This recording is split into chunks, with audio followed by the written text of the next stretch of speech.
And so, my fellow Americans, ask not what your country can do for you. Ask what you can do for your country.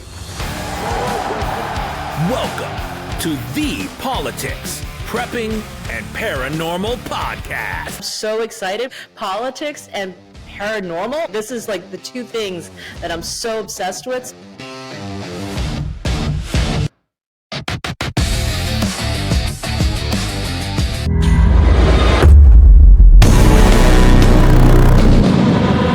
So good, it's scary.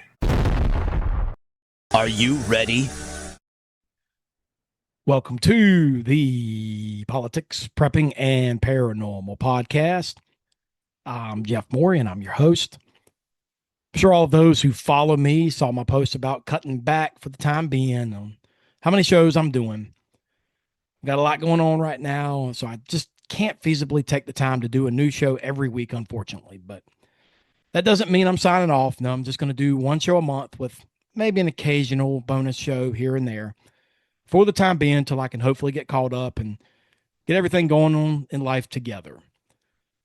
But the good news is that gives me even more time to producing really great shows and reaching out to really great guests. And this week is a perfect example of that.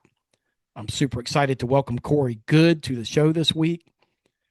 If you don't know who Corey is, then you, one, either aren't interested in the paranormal, or two, have been living under a rock somewhere. Corey is a writer, producer, director, and co-founder of Disclosure Comics. He's one of the world's best-known UFO whistleblowers and has detailed his experiences and involvement with covert government secret space programs. He starred in multiple documentaries and films, and is truly one of the most fascinating guys I think you'll ever hear about. So I'm excited to talk to him about his experiences and the projects he's currently working on. Between the age of 16 and 17 years old, I was transported to the moon. And after 20 years, I was age regressed back in time and then returned to civilian life. I think it's hard for him to talk about a lot of it. And that's why I think it's authentic, because he doesn't want to be there. This is something that we talked about a couple of years ago, about this slow narrative of disclosure and partial disclosure.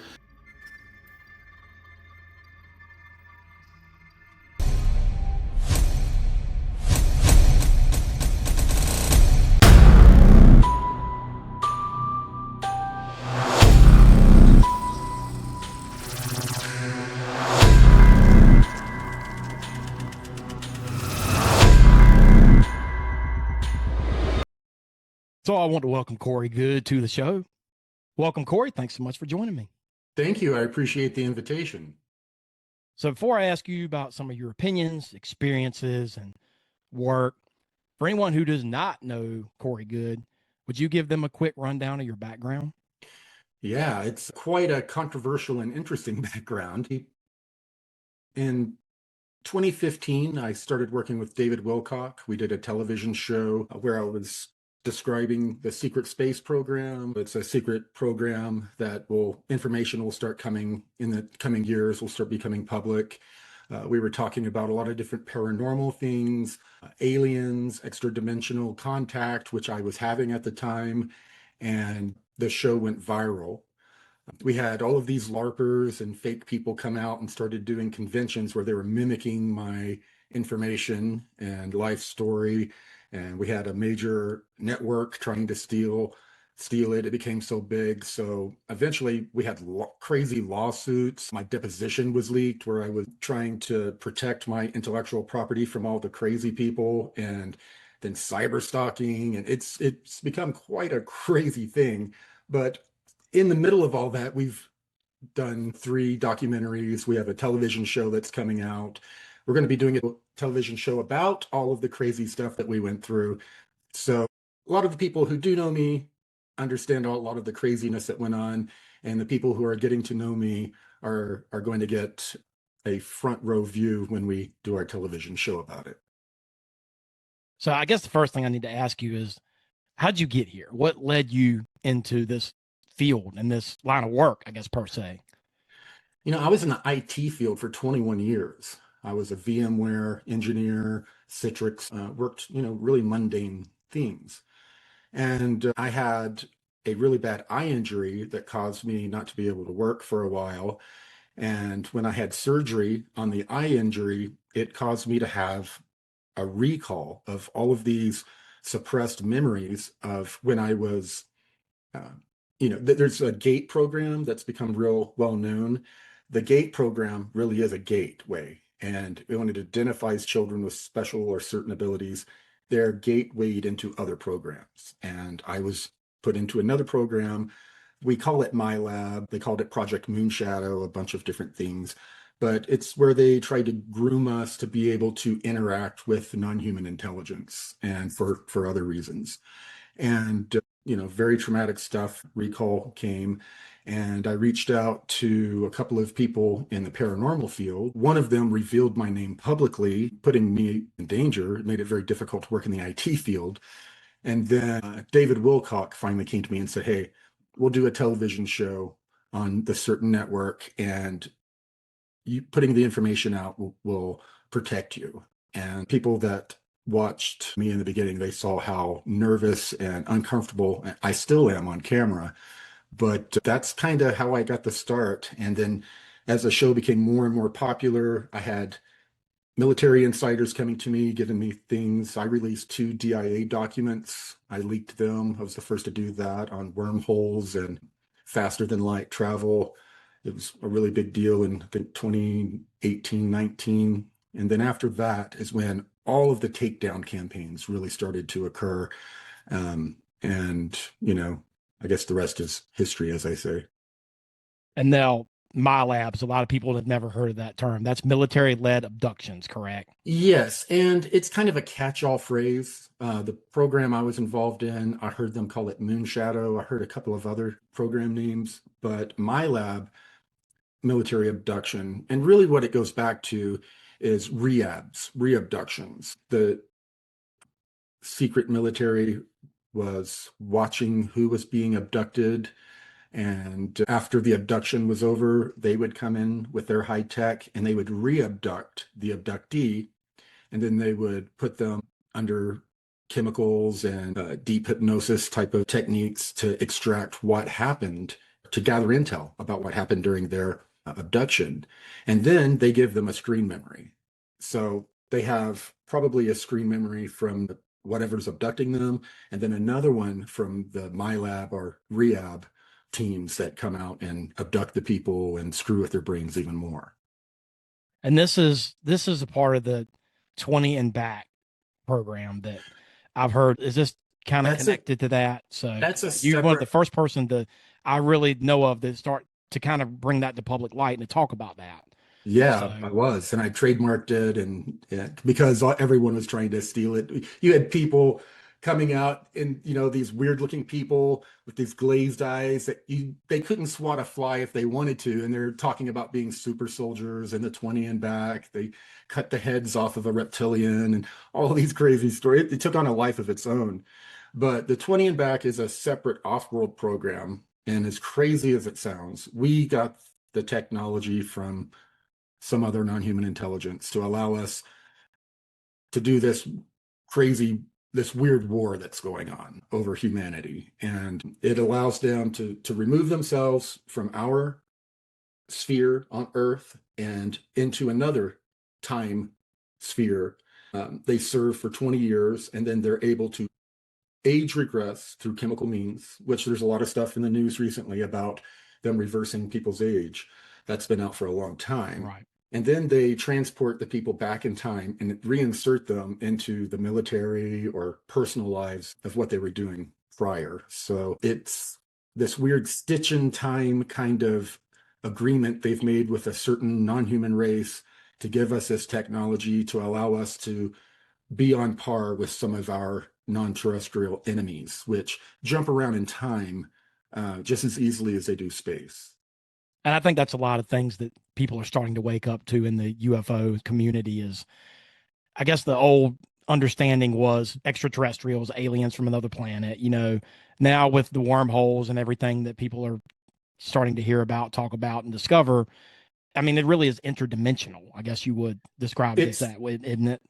It's bigger than that. I think Jacques Vallée has a stronger hold on what's going on than really most people. And I say that because in 2014, non-human intelligence started interacting with me. They started entering my dreams as these 8-foot tall blue avian bipedal beings. And they interacted with me for some time through dreams, and then they started appearing to me physically. And then over time, the appearance of this non-human intelligence changed. And it's like it kind of morphed as my consciousness and understanding morphed, and grew. It's like it was malleable. It was a malleable reality being created around me. And finally, it got to the point to where I just didn't trust it. I had my family, when I was doing what this non-human intelligence wanted me to do, which was out spreading its word, which was basically seemed like it was creating a new religion. When I was doing what it wanted me to, it was all butterflies and rainbows. But when I would become suspicious or disillusioned and step away, all of a sudden we had shadow beings in our home, demonic, weird things. It was like I was being wrangled back onto the path. So after a while, I really started understanding that it's impossible for us to discern the good from the bad, because the bad mimics the good so well.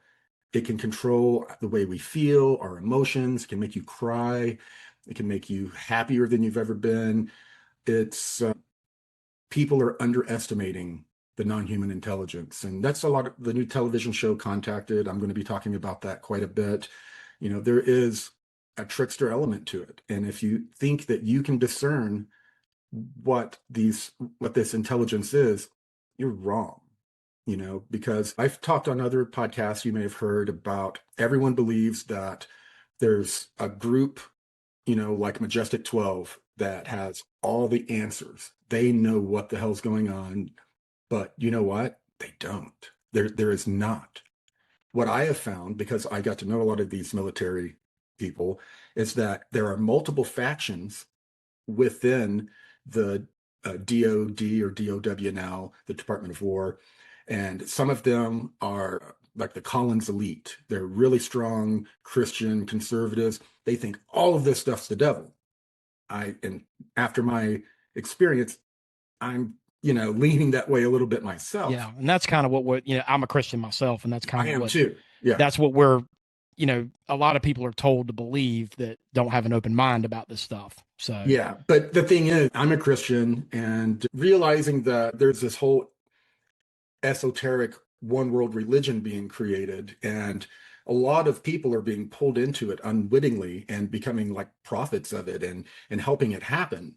And I was horrified when I was approached by certain groups that investigate people, families like myself, that are having interaction with this non-human intelligence. I know there are like 20-something families and individuals, including Native American family here in New Mexico, a Ute family. And they're all, and it's the same people that are working with Chris Bledsoe.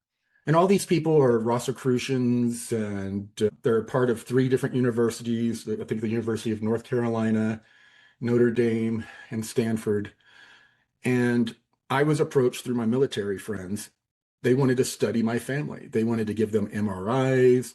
They wanted to study us, put technology in our home to monitor. They wanted to have relationships with my children, take them to a ball game and be their friend and all of that. And after what I went through as a child in the MILAB programs, there's no way in hell I was going. So the reason that they're studying all this, they're very excited because they believe that this non-human intelligence right now currently is creating a new religion. And it has done so many, many times in the history, but they've always had to study it posthumously. They've always had to, the last time was like in the 1800s. They have this whole history of it that I learned. And they are very excited to see how this non-human intelligence is interacting with people and changing during a time when we're getting a higher technology. It's presenting itself differently than it did in the past. It didn't present itself as the old gods or as fairies of the forest or anything anymore. It's now more sophisticated in how it's interacting with us. And these universities and the military and secret society groups are all studying it. And this has been it's been a really big wake-up call for me, because I had before I knew it, in the esoteric community, I was surrounded by people who were practicers of very dark things that as a Christian I would never surround myself with in the past. And I found myself in some really bad situations, my family subjected to like demonic oppression and all kinds of things. And this is stuff that all of these other families have gone through. And the Rosicrucian University group that's studying all of this, they're not just studying it. The Native American people, they believed, we all of this occurs through our filter. The things that have happened to me, I was raised, my grandfather was a minister, I was raised as a Christian, so I see a lot of things through that filter. The Native American family sees things through their cultural filter. And they were saying that the mountain was inhabited by, I think, their ancestors and other things. And then within a very short time of this group coming in to study and interact with them, all of a sudden they're being convinced that, oh no, it's not what you think it is from your culture. It's actually from ancient Babylonian gods. And Chris Bledsoe went from talking about the lady to Hathor and different. And there's this. It's not. They're not just studying it; they're guiding it.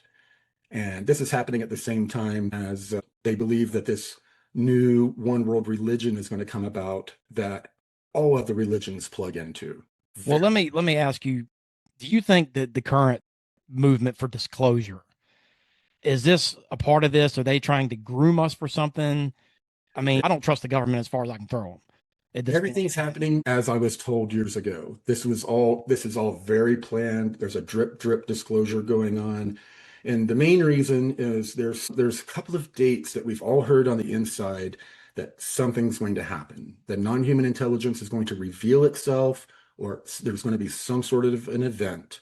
And they're trying to manicure our consciousness and understanding of it as we get to that point. And if that event that they know about wasn't going to occur and there's nothing they could do about it, they would keep the secret forever. So there's a lot of factions that do want to keep this secret. They want, whenever this happens, they want us to be all caught flat-footed and slack-jawed, like what's going on. But there's other parts that they want us to kind of know what's going on, but they don't want us to know about all the evil things that they've done.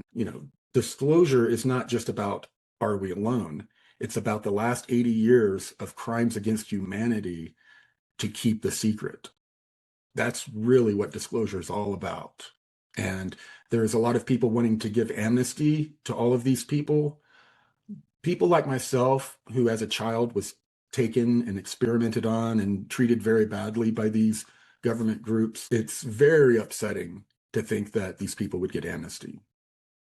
I think I saw something the other day that Anna Paulina Luna is trying to get protection for some of the whistleblowers that are trying the disclosure, because you see your friend David Wilcock, you see what's happened to all these people. What is the secret that they're so desperate to keep that they're willing to kill people for it? Well, that's kind of one of the things I was alluding to, is that there's all of these different groups and there's not a secret. There's a cabinet full of all of the data. And just like I was talking about the Native American family, me being a Christian, different people, we all view this through our own filter. The same thing's happening at the highest levels. Like I said, the Collins elite people, they look at all this data, they see the devil. The secret societies, they look at it all and they see, what do they call them? The custodians of this reality that they interact with, like we're in some sort of a computer simulation type thing, like the Matrix. So yeah. I think there's like 5 different main views or truths that they think it is this. No, it is there. And these are all the people that are controlling the information, and none of them can agree on what is going on, but they all have the same data, the same information. So yeah, there's a very scary scary, sinister part of all of this. What the abductions, body drop in certain federal parks. The federal rangers are really special forces military people working for contractors, and they monitor certain areas because every once in a while a UFO will fly over and drop human bodies or cattle or whatever. It's like a drop zone, and the bodies are all desiccated. They look just like what happens to the cattle a lot of the time. Some of the craft that they've retrieved that have crashed, on board, they found dead non-human intelligence, but they've also found humans parts of humans that have almost like sushi that have been packaged up like lab samples, and dead humans on the craft. So it gets really crazy. Like all of the blood from cattle is similar from blood from humans. Yeah. And the plasma from the blood is really what they're harvesting, and they're using it. They're kind of manifesting into our reality, like a video game, like they're spawning. And to stay here, they have to consume some way the blood plasma, and the blood plasma allows them to stay here. And there are some beings that have spawned here thousands of years ago, and they're still here because of that practice. And that's where a lot of our, myths come from, with vampires and things like that. Yeah. Well, you hear the theories all the time about that humans are some kind of containers.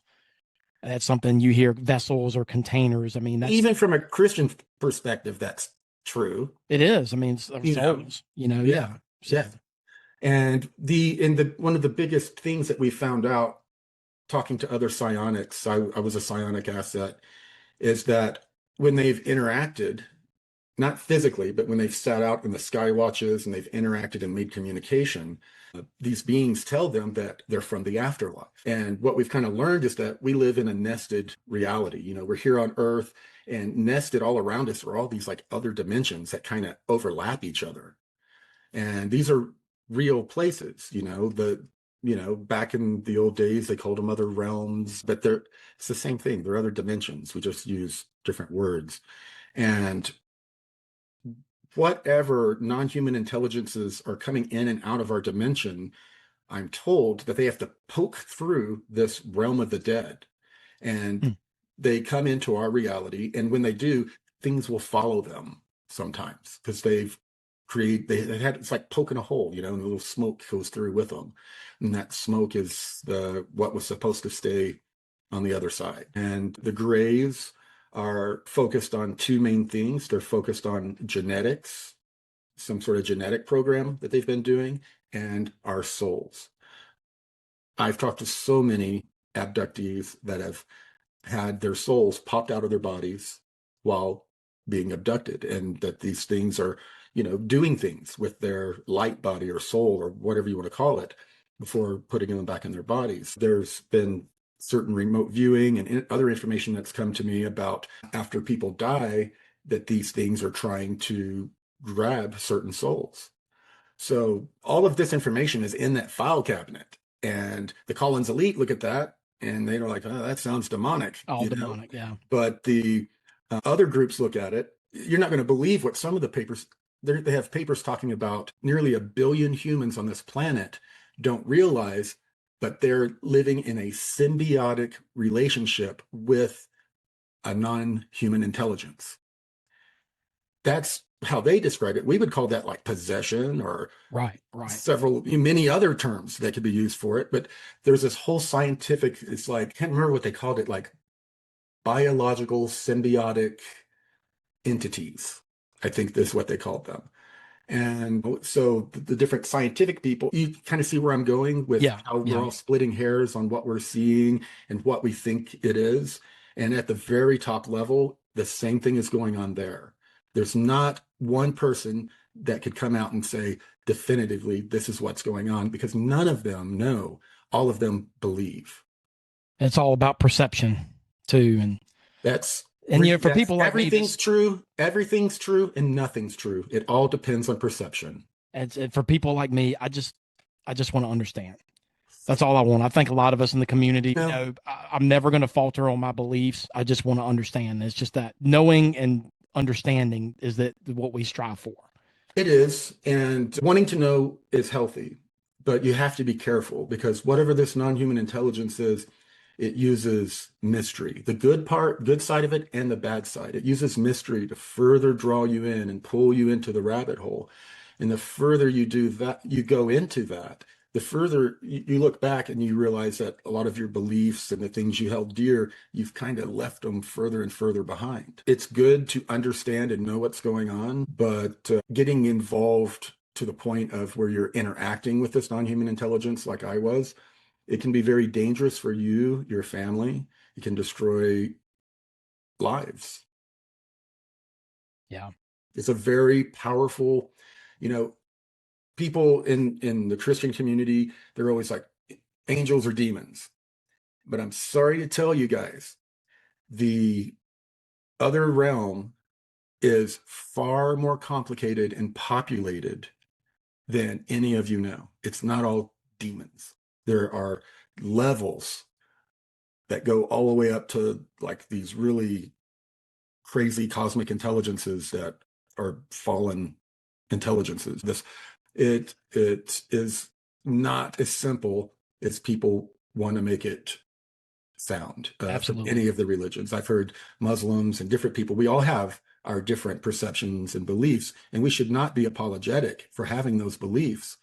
But yeah, listening to what other people believe is going on is going to help us kind of have a better understanding of how to navigate this stuff as it's coming out. Because all of the different religions, your faith is going to be tested. A lot of these secret society people, they believe all the Dan Brown stuff about Jesus really died, and then the bloodlines went all through Europe and all of this. And there's all of this stuff that's just going to come to the surface.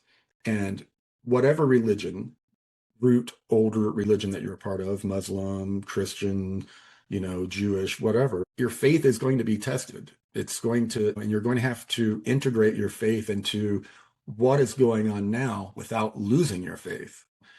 I don't want to see all of the root religions kind of be polluted and disappear. Corey, I have said countless times on this podcast that I think it is the epitome of human arrogance as a Christian, or in general, just for us to think that God only created us and that we're all that's out there. And it blows my mind for people that are so rooted and steeped in their beliefs that they just think that it's just us. And I like to say all the time that there's nothing in the Bible that says that there isn't or couldn't be anything else.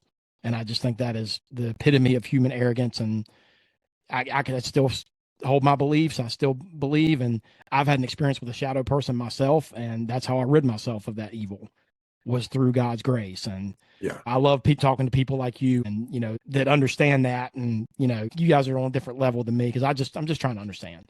I'm just trying to understand everything that's going on in our place on the cosmos, or universe, or dimensions, or whatever it is. But it is quite a creation, man. It's insane that I can't even wrap my head around some of these things. We never could wrap our minds around whatever this is. I often feel like, man, what is this? This is just a crazy, crazy reality. And the world right now, I grew up, I was born in 70. I grew up, I had the 70s, 80s, and 90s. This is a completely different reality than what I grew up in, and most of the people my age agree, this is not the same planet. So you can find yourself on a different planet without going anywhere sometimes. And I was born in 81, but I grew up in the 90s, and I miss the 90s, man. Everything was just so much simpler, and nothing makes sense anymore. Everybody hates each other. People just aren't kind to each other. You can't go out on the street when I worry about I have 2 daughters, and I worry about my kid. I get on my bike, I go ride around in my neighborhood, and my parents, I'd be gone all day. Yeah. My parents wouldn't have to worry about me. Now you can't do that anymore. And it's a shame. I mean, it's sad, but that's where we're at. And I don't know. I think a lot of this is engineered to that. It's we're in a carefully manicured reality, my friend. This is the Matrix. It's not a digital one, but it is the layers of control when you really see it from a 80,000 foot view. It starts off with, with the secret societies and all of the information that they want to come out, and then mass media. And then it goes all the way down to cultural stuff, to how we control each other in culture, or chastise people for thinking or believing or doing certain things.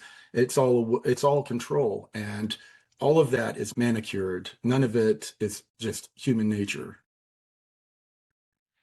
Well, Corey, I want to spill some of the goods here. You've been through a lot and experienced a lot, and with the understanding thing, can you talk about some of your memories and recollections of 20 and back and some of the things you saw? I mean, if you had to speculate, how many different non-human entities, life forms are out there? I mean, how many? And I guess first of all, first best question is, how many do we know about? Does the U.S. and other governments know about? Well, when I was in the programs, there were well over 90 different groups that we were supposedly trading with, in trade with, and that we were interacting with in some way. Now, the understanding of what we've been dealing with has really been changing, like the grays, they have the tall ones, which are sentient beings that are more of a hive mind, but they have the small 3-foot little bio androids that all of the different groups seem to use. What they've talked about, this galactic federation, these tall, blonde-haired, blue-eyed, angelic-looking beings. The reason you don't see much talk about that is in the programs, there's a huge debate about that. The Collins elite believe that these are not aliens from a galactic federation. They believe that they are the pre-flood civilization that went underground after the floods, have been underground the whole time, influencing us, and that they are a pre-flood civilization and not fully human, which I don't know if they're Nephilim, fallen angels by the Christian beliefs, or other beliefs. There's Hindu beliefs about all. I don't know what all the other beliefs are. I don't have that lens. But one of the biggest things that's been a problem is that the biggest group that has tried to get the blonde-haired, blue-eyed Nordic information out is, and I'm sorry to say this on your podcast, but the joyofsatanministries.org. If you Doesn't surprise me. Yeah. What I found myself completely surrounded by Luciferians, Satanists in the ufology field, and they're all trying to influence experiencers like myself. When I worked for that streaming platform, the head of the platform told me, you're channeling Lucifer. I want you to channel more of Luciferian kind of stuff into your messages. And I was like, I'm a Christian. And they were like, you're what? There's not too many of those in this field. I know, we're like white unicorns. Yeah. And David Wilcock leaned Christian too. He was Christian, he grew up. But almost every single person in Ancient Aliens and these organizations that run the events, they're all Luciferians or involved in chaos magic or what we would call Satanism, but they call other things, and the people in this community really have no idea. These are like really love and light people. I mean, like really, there's a good amount of crazy people, but these are like good people in the community. And they don't realize, all of them talk about my truth, that they're gathering this information and creating their own truth, but they don't realize that a lot of this information there's been infiltration and manipulation, and people that would never identify as being Luciferian or satanic or whatever openly are being tricked into bringing a lot of these ideologies into their truth, and it's scared the crap out of me. And it's one of the reasons the stalking that went on against David and I, it was all Luciferian satanic groups. I was going to say, I think that's a lot of the reason that they keep trying to come after you, They keep Yep. trying to smear you with everything. I mean, a lot of the other people in this field, they just try to label you as a nut and you're crazy. But Yeah. why have they put so much time and effort into trying to discredit you, to smear Right. you? You know, they don't do that with most other people. So there's Right. why, you know. Well, it's because I think part of it is because I am a Christian and that I have been what's described as a mystic Christian. You know, I have these other understandings that I've learned through my own personal interactions with this non-human intelligence. Yeah. Well, let me switch gears because with the understanding you have seen so much more that let's talk about tech for a minute. What kind of tech have you seen in these programs? We all want to know, yeah, the old Area 51, this and that. I don't think Area 51 is much of anything. I think they keep the good stuff in other places we don't know about. But what kind of tech are they keeping behind closed doors in these underground facilities? And I mean, this stuff is probably thousands of years ahead of anything that we even know and understand, right? Some of it might seem like thousands of years ahead, but a lot of it is that, you know, there is a physics that has been kept from the mainstream. It has to do with the fundamental laws of physics and how they work together and how there's a fifth force. And there's a reason that you see people with all of these technologies going into space, you see them using ritual magic. NASA uses ritual symbolism, language, and magic when they do most of their big missions. And it really ties back to consciousness being a part of the other four fundamental forces, and that our consciousness interacts with it in a certain way. And magic is a protocol that is used to interact with that part of these other four forces. That it's like you have your four fundamental forces: the strong force, the weak force, gravity, and I forget the other one. And science doesn't know how they work together. This fifth force is the mind of God, the consciousness that has given it's kind of like the director of the music. The other forces are instruments, and the mind of the creator is the conductor.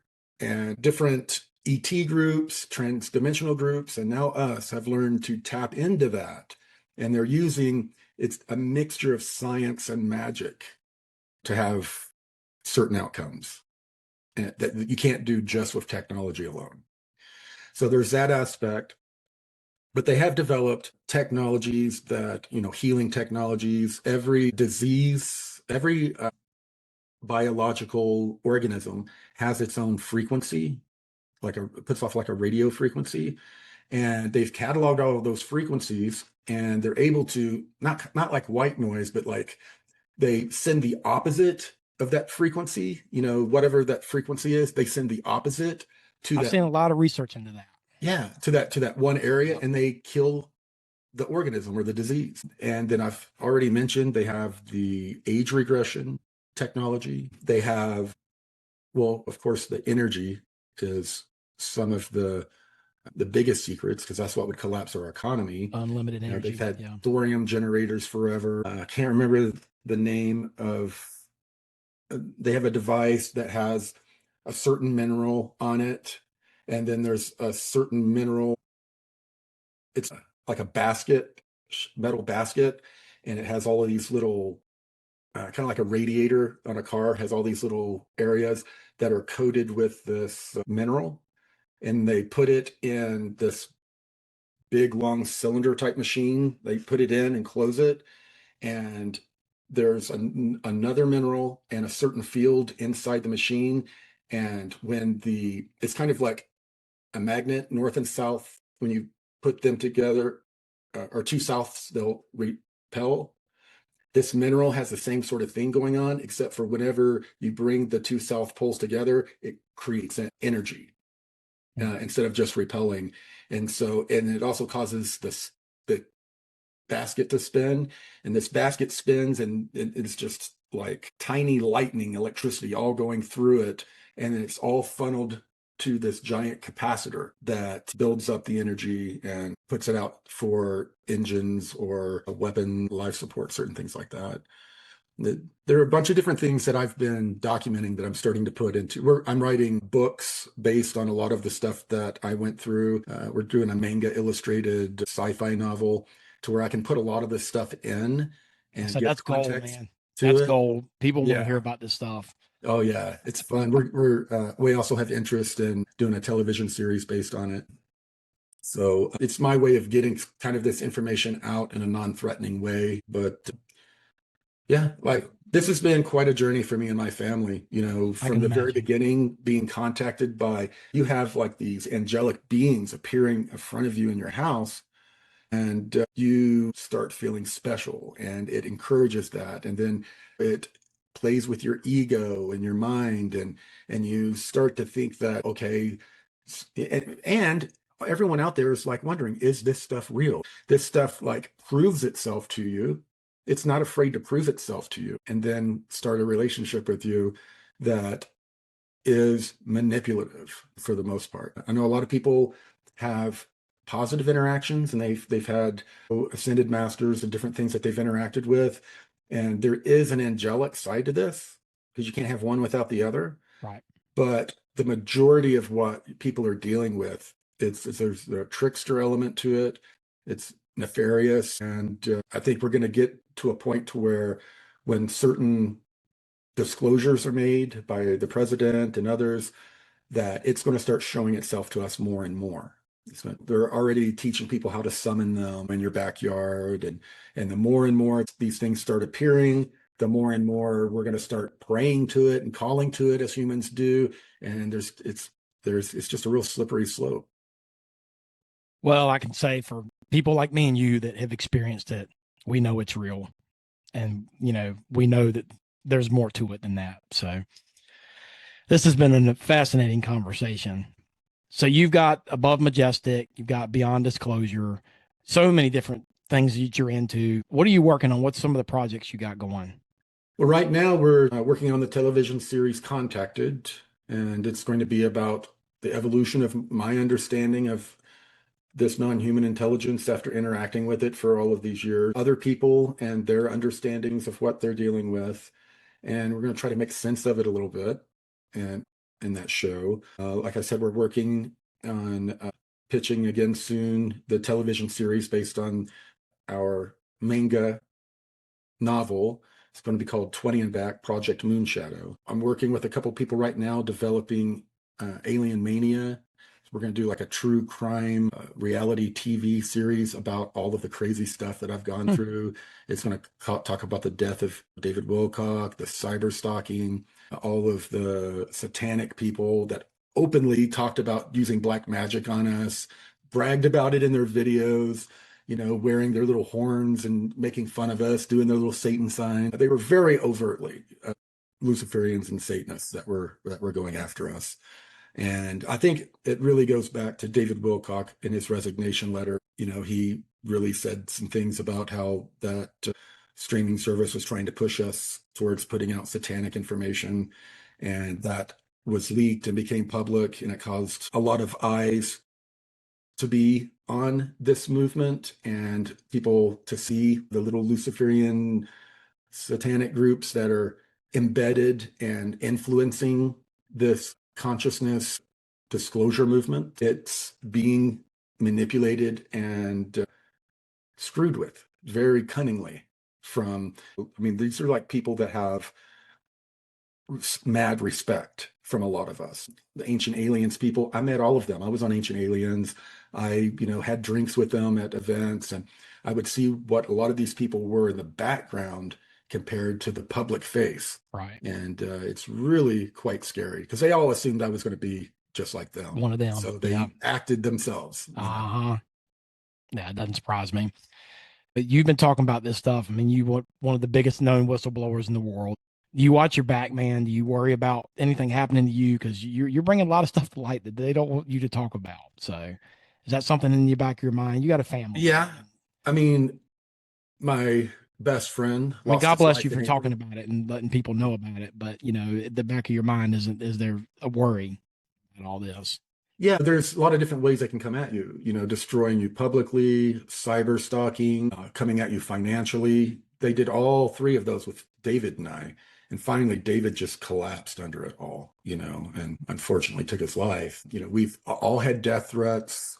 The police around here will do nothing. The district attorneys, that's going to be all part of the true crime show. We're really going to shine a light on some corruption and mainly apathy going on here in Colorado. I've talked to a lot of business owners, people that have had felonies committed against them, and the sheriffs come out and they won't even really take a report. The DA doesn't prosecute these types of things, they're told. And there's a whole lot of that crazy stuff's going to be a part of the true crime show as well. The thing is, the reason they come at David and I so hard is that we're not a part of their group. We're not locked arms with them. If I have a different opinion, I'm going to say so. If I see a bunch of evil bastards manipulating people that are looking for spiritual truths, I'm going to talk about it. If I see gurus in the community who are sexually exploiting and financially exploiting their followers, I'm going to talk about it. And most of the people in the community are like, don't talk about it. It's like Fight Club. You don't talk about Fight Club. And you're going to hurt the movement. And I'm like, listen, this movement needs to self-police. It needs to look at itself because it is really in a really pretty nasty state right now. Who watches the watchers, right? Right. Corey, this has been a great conversation, man. I appreciate everything that you're doing, talking about this stuff, bringing it to public light. You've had some great work, followed your work. Can't wait to see what you do next. Thank you. I hope to come on again sometime. Absolutely. Thanks for joining me, Corey. I appreciate it a lot, man. Take care. Thank you for listening to the Politics, Prepping, and Paranormal Podcast. Your source for real news and analysis on politics, prepping, paranormal, conspiracy theories, and the volatile state of the world we live in. Tune in next week and every week for a new episode. And stay safe, stay healthy, and stay vigilant.